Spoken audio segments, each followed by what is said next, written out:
Hello, everybody. This is Ivan Yengia, the founder of Iwing Marketplace. Welcome to another episode of Iwing Marketplace Chit Chat, where we give the opportunities for entrepreneurs to talk about themselves and what they do. You know, having a business is one thing, but longevity in a business is something else. And we have Claude Nchanji today with us, who's going to be talking about how to survive as an entrepreneur. Thanks for joining us today, Claude. Thanks for having me, Ivan. Wow, I'm always happy when you come to share some vital information to our community, and I'm so grateful for what you do and being a vital member of the Iwing Marketplace community. Can you please tell me about your background?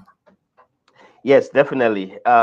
Thanks a lot for having me, Ivan, and thank you so much for all that you do to promote small businesses. We know that everybody who owns a business and a small business knows that it's not an easy fit. So, my background, I am a CPA. Started out my career in corporate, right? Worked in corporate for a little bit, and then decided to start helping small businesses, right? And ultimately, my mom had a small business growing up. She didn't have any records, she didn't have any accounting, but we'll get into that in a little bit. But that's what caused me as a mission to start helping small businesses to start making them be profitable. And with my background as an accountant, I have the skill and expertise to look at numbers and definitely determine where the business is going wrong, right? And definitely determine how to fix that. Wow. That's amazing. Accounting is something that, as a business owner, you can't deal without. All business owners should have a CPA. And we're glad we have people like Claude Nchanji, who is a renowned CPA and has worked for a big organization, has a lot of experience when it comes to, you know, everything related to, business strategy. Right. Claude, can you tell us about this video? Let me play it. Yes. So this is an event that we organized in Nigeria, right? I organized my organization in partnership with another organization that's based in Dallas. We organized a funding activity where startups, we had 200 and about 250 startup businesses that signed up, but there was only one winner. They had a price of 1.5 million naira. But from there, we were able to take some ideas and come back and source investors for those businesses that are in Nigeria. That's part of what we do as an organization, is empower small businesses and be a partner for them, right? As we walk along and as they go through the journey of entrepreneurship, because it can be a lonely journey on the way to achieving your dreams, right? So that was what you saw there on the screen, and it was a successful event, and we're happy that we're able to um, empower the grassroots level, right? We started in Nigeria. We also went to Ghana and Ivory Coast, and next year we plan to go to Cameroon, Burkina Faso, and and Senegal. So we are trying to empower, from with the push from the diaspora. We want to empower those on the continent that are on the journey of entrepreneurship and make Wow. them such that give them that push, right, so that they can succeed and ultimately fulfill their dreams and help themselves and their families. So you mentioned that there was some lessons learned during that process. Can you share some of the lessons? Yes, yes, absolutely. One thing is that entrepreneurship is global, right? And the challenges faced by US businesses are also faced by businesses everywhere. And it's even more glaring in the continent of Africa because they don't have access to a lot of the information and possibly funding that a lot of US entrepreneurs have, right? So the key lesson that I learned is that there's no idea that is unique, because there were a lot of businesses that we came across and that were congruent or matching in various countries, the same idea. But the difference is now in execution. You can have an idea, but if you don't execute it, then it stays at the idea level, right? So part of what we do and part of what I do as a business advisor is to accompany these entrepreneurs from the idea stage as they're implementing guide them through business success, right? And we'll get into that in a little bit, but guide them through business success and tell them the things to watch out for. In my experience as a CPA, a business advisor, I know the various things that can make your business and turn it into pretty much a cash machine, right? So we try to implement those and make their business work for them, if that makes sense. Wow. I love the fact that, as a CPA, you work with different industries, the food industry, auto industries, and stuff like that. So today, Mhm. our topic, is talking about, why small businesses fail and Mhm. how to make yours failure proof. So, Mhm. what are some of the challenges, or what are some of the reasons small businesses failed? I mean, we can talk about the general reasons, and then we can Right. narrow it down to maybe some of the industries that you've worked with. Yeah. Perfect. So first of all, according to the Small Business Administration, 50% of businesses won't make it to their fifth birthday. What that means is that somebody can dream that they will start a business, right? By the fifth anniversary of that business, the business has failed. They're going back to get their resumes ready, go back and start looking for a job. What does that mean? All the toil, all the sweat, all the hard work gone because the business has failed. Now, what why is that? One of the key reasons is that entrepreneurs get burnt out, because if you think about the reason why most small businesses start a business, it's because of their expertise. Think about a dentist starting a dental practice, right? A medical doctor starting a medical practice, a CPA like myself starting a CPA firm. It's their expertise. None of them are experts in marketing. None of them are experts in administrative stuff. None of them are experts in any other thing that you need to have the business running. And at the beginning, there are no funds to hire those people that can do those things. And then they end up now focusing just on what they do. That's the reason why you can see a great chef. He starts a restaurant, or she starts a restaurant, cooks good food, but there's no traffic. They're not making money, right? Because it takes more than good cooking to run a business. So the major reason is that the parts that are necessary to make your business a success are not functioning smoothly. I have a free 1 hour training that I usually give, Ivan, with that goes into the 16 drivers of a business. Every business has, I will call them 16 drivers. These are metrics, these are measurable things that you can track and definitely put a pulse on it and see how they are faring in order to make your business work. So if you make sure that these 16 things are working properly, then your business is going to work properly. That's what qualifies me to be a business advisor, right? Because I've studied these things, I've worked in these things in corporate. If you think about why the corporations, so think about Amazon, think about Google, think about, all these other corporations, Oracle, that are making money. Why do they make money? Because every month the finance team comes together and they'll tell the CEO, this month we made $6 million, for example, but Mhm. we had planned to make $10 million. Why did we fall short? Because we did not do this, we did not do this. And then they will give themselves a task and say, okay, in the next few days, this is what we need to do to make it better. But guess what? Small businesses don't have that. There are a lot of businesses that are doing well, but they don't even know how they're tracking. They don't know their numbers. They don't know monthly how much money is coming in. They don't know because of lack of that, right? So Mhm. I don't want to go in depth, but ultimately, that's some of the reasons why they fail. And part of the things that I do is to empower them and have them and give them the opportunity to live their dreams and not have their businesses fail like others would. That's amazing, and I think you've touched it all, and I love the fact that you talked about those key elements that most businesses need to have in order to succeed, and the fact that just knowing how to cook don't make you a successful business, because there are Right, lots of things that goes in it. And right. the fact that you mentioned marketing, I mean, I was very happy, because that is my field, of course. Yeah. Yeah, we have so many situations that I come across on a daily basis.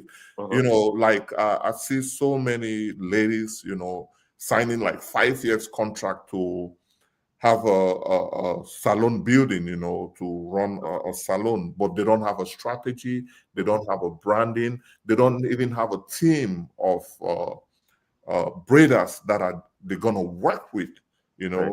So you already see that, they're just building a stop their own downfall just because of not proper planning, you Right. know. Right. So apart from proper planning, what other things people need to look out for when they're starting businesses? I want you to focus on our community Uh-huh. more, where people don't even have funding, Right. to begin with, or Right. they don't even Perfect. have registered business. A lot of people. Yeah, perfect. That's an excellent segue. Let's talk a little bit about the sources of funds for a business, right? Mhm. Most businesses have three main sources of their funds. One will be debt, so they can go get a loan to start a business. Two will be through selling shares, like people that have, you can have a startup. I'll bring you Ivan and say, give me $10,000. I'll give you 10% of this business. You join me. And then the third one is from the business generating money, which is the most sustainable one. Now, if you think about these three pieces of money, only the business generating money is sustainable, because if you take debt, guess what? When your business fails, you have to pay back that money, right? Obviously, depending on how your business is structured. If it's a limited liability company and all of that, maybe the business files for bankruptcy and you're good. If it's equity that you sell, guess what? There's only so much equity you can give out for money. So, which means that the sustainable one is cash flow from your business, right? Cash flow means that you make money, you can pay off your debts, your obligations. So, cost of goods sold for those that are in the products business. You have contractors or employees, you pay them, you have your rent, you have your utilities, you pay those, and you still have money left over that you can, one, choose to invest in the business to grow it, or use it for your personal expenses, right? That's the most expensive, that's the best part, and that's what we tend to help people with. If you look at our community, for example, I recently talked to a hairdresser lady 2 days ago. I wanted to help her with her bookkeeping and all of that. She makes money, but guess what? She doesn't even know how much money she makes every month, but she just knows that money comes in and she spends it. What usually they say that, what if you measure something, then you can manage it, right? If you don't know how much money is coming in, it's hard for you to figure it out. What I've seen with our people is that we tend to just go head on. Not every business, normally planning ultimately for me sometimes just make you spin your wheels instead of launching. But once we start, what I've seen as a downfall in, I would say, the African community in general and the Cameroonian community in particular, is that most of us don't like to pay for expertise. What do I mean? You start a business, let's say a hair braider, a mechanic shop, you're making money, but you get to a certain level of income. Let's say you're making $500,000 a year and you cannot scale from there, right? But if somebody comes along as an expert, such as myself, and say, okay, pay me a certain amount of money every month so I can help you, tell you certain things that you can measure and change so that your business will improve. Guess what? A lot of them will not take that chance. They will say, oh, maybe the money that you're charging is too much, forgetting that if you pay me $2,000 a month and I make you, let's say, an additional $15,000, $20,000 a month, that's a good business anytime, any day, right?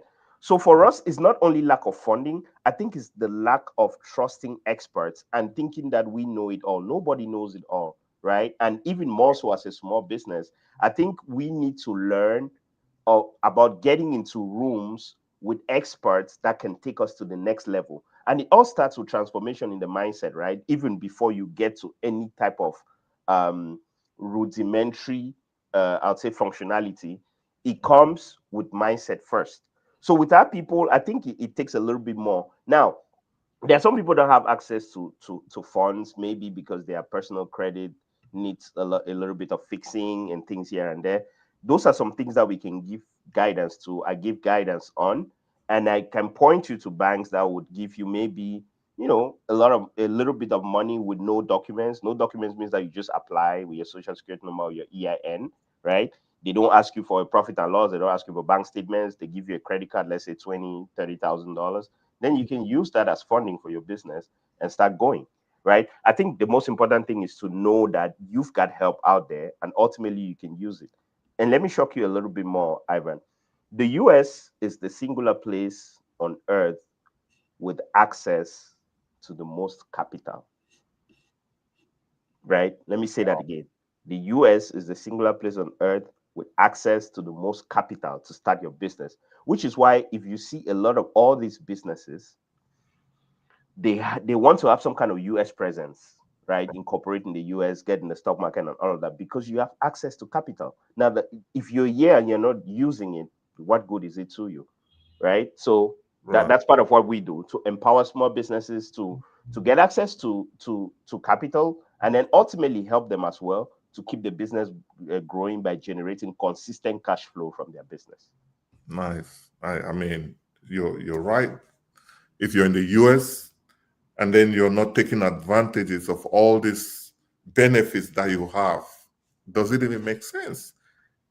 And they Yeah. come there are lots of benefits, when you have a business as opposed to when you're filing your taxes like an employee. I mean, I think you can elaborate more on that. Yeah, yeah, 100%. So one thing that the tax code does in the US is that it incentivizes entrepreneurship, right?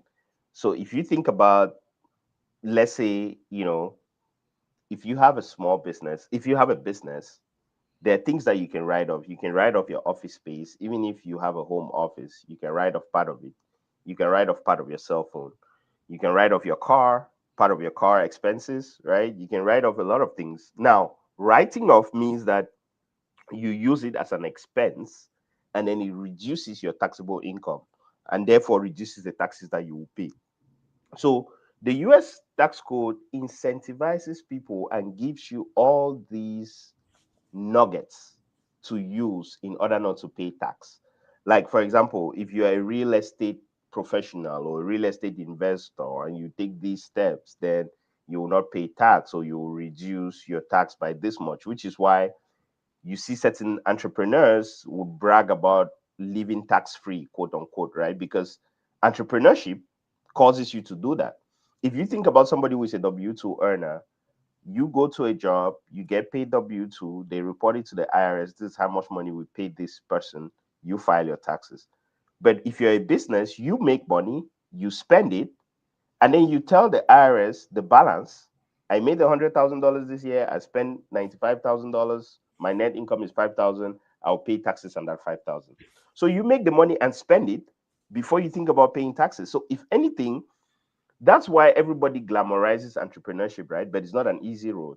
you know, I'm Yeah. sure everybody today is a CEO of something, but sometimes, like the US small business says, administration says, the amount of people who are quote unquote CEOs that make less than $100,000 a year is alarming in the US, right? Because again, it's about business management, right? And Right. it doesn't just suffice to have the skill. I am a plumber. I will go and start a plumbing business. Automatically, I'm not expected to succeed because nobody is a soothsayer to know that Ivan is a good plumber and just come to you, right? You need to have other drivers of business that, like I mentioned about, and know how to fine tune it. Even if you don't know that, you hire another person, which is why some people usually team up well. I'm a great coder or developer. I know that I'm not a people person. I'll partner with somebody who is a great speaker, right? And then we get the business out to the world. Right. So ultimately, there are a lot of things that you need to do. But one of the things that we do, Ivan, or that I do, is that I help. I'm a partner for a small business, and what I offer as an advisory service is a CFO for a small business, right? Meaning that you can have your bookkeeper. That's different. But now you and I meet once a month, and I tell you, okay, at the beginning of the year we meet, and you set your goals for the year. You say, I want to make $1 million this year. Now that means that you have to make 80 something $1,000 a month, right? So monthly, we have a pulse on those numbers and we say, okay, why are you not making this? Do you not have enough leads? Are you not marketing enough? What do you need to do? Are you spending a lot on materials if you have a products business? Mhm. Like, what is it, right? And then we go through and give you action items that you actually take and make your business better instead of just coasting through the business, right? The money comes in, you spend it, comes in, you spend it, you don't even know whether you make a profit or loss. And we also make sure that if you're profitable on paper, you also have money in your bank account, because there are many businesses that, okay, on paper they're profitable. I made $1 million this year. I spent 700,000. My net profit is 300,000, but I don't even have up to $10,000 in my bank account. There's a problem, right? So ultimately, those are some of the things that we dissect. And if you can tell from my voice, the passion and emotion, that's how we ultimately walk through with our business owners and help them all the way through. You've been very consistent. You've been very consistent. I mean, I'm proud of you for that.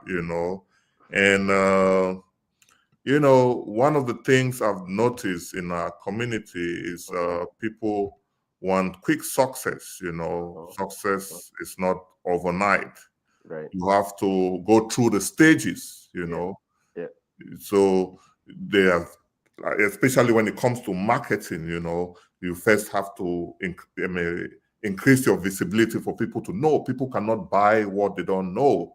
You have Mhm, to engage with your audience, create content that, tell your story. mhm. Because sometimes people want to, hide and think they're going to be successful. Gone are those days, if you're not putting out yourself, there are other people sharing their stories and getting known online on Iwing Marketplace or on Instagram or on Facebook, and people are paying and booking their services, but Right.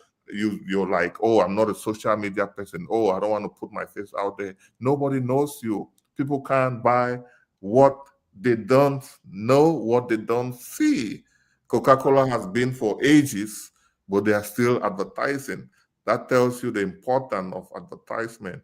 I mean, accounting as well. If you don't have a good CPA who can direct you on, where your money is going, how to, make sure, you use your money wisely so that you can reach your goals, you're not going to go anywhere.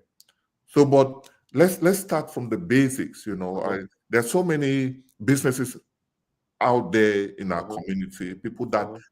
they have a lot of potential, but they don't know Right. how to start. Right. How can they register their business, and Right. what are the benefits if they have a registered business with CLZ Mhm. Consulting guiding them?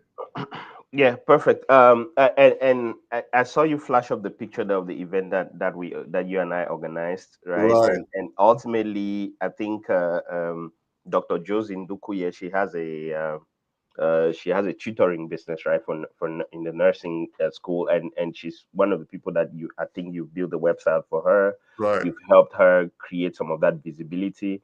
Yeah. Now, what a registered structure or a corporate structure does to you is that it signals, number one, to the world that you're serious about what you're doing.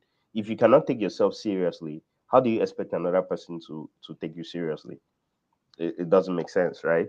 So I would usually say register that business. And what we do at CLZ is that we help businesses get registered everywhere in the US. We help them structure their business.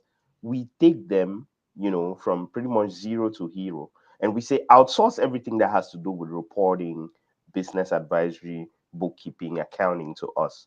Focus on doing what you do best. That's the reason why you started the business in the first place, right? Doing what you do best. Let us handle the other things that you don't do well, right? And then we will make sure that that goes your way, and and the business makes excellent sense for you. Now, when we say register, people start thinking about, oh, how much is it going to cost and all of that. If you think about it, the most expensive state where you register, maybe you spend $500-$600. I'm sure we spend way more than that if you go out, or if you accumulate how much Uber Eats and everything that you order, right? Mhm. So if you cannot spend that to register your business and make it legitimate, then how serious are you as an entrepreneur? That's number one. Number two, what an EIN gives you is the ability to create a business and separate it from yourself. You can now take that EIN. There are a lot of banks and credit unions that you can apply just with your EIN. They'll give you an initial maybe $10,000, $15,000 credit card. think about it. If you're starting out in a business and you have that for 9 to 12 months, you have a 0% APR on that credit card of $10,000, $15,000, right? Even if you want to rent out a spot and 1 month is $1,000, that's 10 months of rent right there with that credit card that you can pay and already have, set up just with your EIN. So I think there are a lot of advantages that come with that. But Mhm. now we are morphing to, when I say we, I, my company, everything, we are morphing to a space where we are ultimately working with people ultimately that want to unlock a different level of revenue, right? Because Mhm. what I noticed, Ivan, is that, with our people, I mean, you can take a horse to the stream, as they say, but you can't force it to drink. So ultimately, what we're doing is, those that need that push, that momentum, that's where we're going, because it will ultimately be draining for you, right? Because Mhm. in as much as it's a mission to help small businesses, it's my life as well. It's the bane of my existence. It also has to take care of me, my family, my travels, everything, right? So Right. it's not a philanthropic mission. It is a business, albeit an important one, like every business that you start to solve a problem. you know so we ultimately get to a situation where the value proposition that we give is way beyond whatever amount of money that you pay, because you cannot put a price on contributing to consistent cash flows for your business, right? So Right. ultimately, that's how we work with it, and that's the importance of registering a business and ultimately deciding that there's something that's bigger than you that you want to work on as a purpose.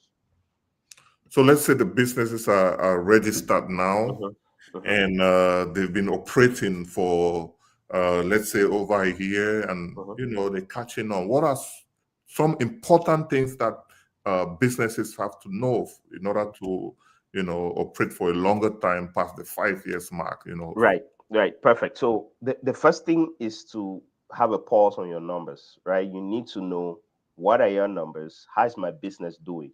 Only then can you measure, right? A lot of people start businesses, Ivan, and then money comes in. Let's say every month you have people paying you $5,000, $6,000. You're also spending that money, but you're not tracking it. You're pretty much in survival mode, right? The reason why people have monthly financials, or corporations have monthly financials, is because they want to measure, how much money have I made this time? Did Mhm. I plan that I was going to make this much?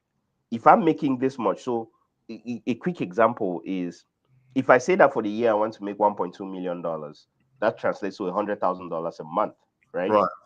The first month I make 100,000, I said, okay, I'm good. Second month I make 120,000. Third month I make 150,000. Naturally, I'll start seeing that, you know what, maybe I under budgeted.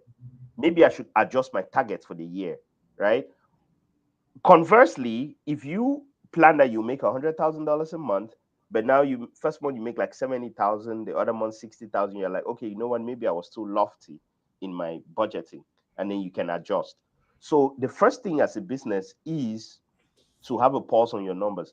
Now think about it, as a small business, you're not necessarily an expert in accounting, in finance, in these metrics that are being measured, which is why you need an advisor and a partner to work with you, right?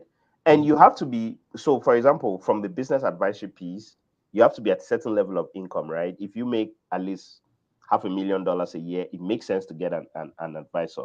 But if you make 100,000, $200,000 a year, it doesn't make sense to go and hire somebody and be paying them, because you're not there yet, right? You'll be paying somebody maybe 30, maybe 20, $24,000 a year out of your income. If you're not there, it doesn't really make sense. But the first thing is to know your numbers. Once you know them, you can measure. Now, I mentioned the 16 drivers. You've got revenue, you've got your leads, you've got what you sell and the frequency of purchase, you've got also other expenses like your cost of goods sold, your marketing, your employees, and then other metrics as well, right? All of those things we change one at a time, each time with the business, and you will see that their business goes better and better and better. And we have a bunch of people that we've worked with to be able to help them get to that level. So the key is to ensure that your business has consistent cash flow. How do you do that? By working with somebody who knows the cash flow metrics, and then ultimately helping you such that you put the pulse on it and make it work for you. Wow, Claude, you've given a lot. I wish we can go on and on and on, but let's keep it for another day. No problem. But thanks so much for always, coming to share knowledge. We appreciate you a lot. Thank you Keep for doing what having me. you're doing. Thank you. Thank you so much. Thank you. And obviously, I see you've been flashing my socials, my phone number, everything. If you Mhm. need any help or if you think we can be of help to you, please reach out. Schedule what we call a right fit meeting with me. I'll tell you what I do and how I do every month to help these businesses, and you determine if it's a fit for you, right? If it's not a fit, no problem, no harm done. We are here to definitely help the businesses that need it. Okay. Ivan, thank you so much for all that you do. You have an amazing platform, and I've heard a lot of positive reviews. I personally can testify from the growth that my business has had from partnering with you. And all I'm here to say is that, my brother, thank you so much. We see you and we appreciate you. Thanks for trusting Iwing Marketplace. And the growth came not because of me, but the energy you put, the passion that you've put in what you do, and you've been very consistent. Every year, we do more than one interview. We go to different places, to showcase you. We've showcased you at the NVT in Atlanta, in Minnesota, Minnesota. and Mhm. recently in Ohio, exposing you to more than 20,000 people combined. If you have to look at the attendance, Right. so you cannot go wrong with that. Thanks you Thank you. so much for believing in Iwing Marketplace. Thank you, Ivan. You're All welcome. right. Bye. Yeah, thank you guys for watching. Uh, Please help us share this video, and please subscribe to Iwing Marketplace. We need more subscribers, please. We need you to help us like the video and to share the video so more people can discover this video. And please, if you want to learn more about Iwing Marketplace, just give me a call, and I'm gonna explain to you what Iwing Marketplace is all about and how we can help you grow your business. And also, there are more than 2,000 wedding professionals and freelancers on Iwing Marketplace. Please visit the website and support these businesses. Thank you all again for watching, and we're out.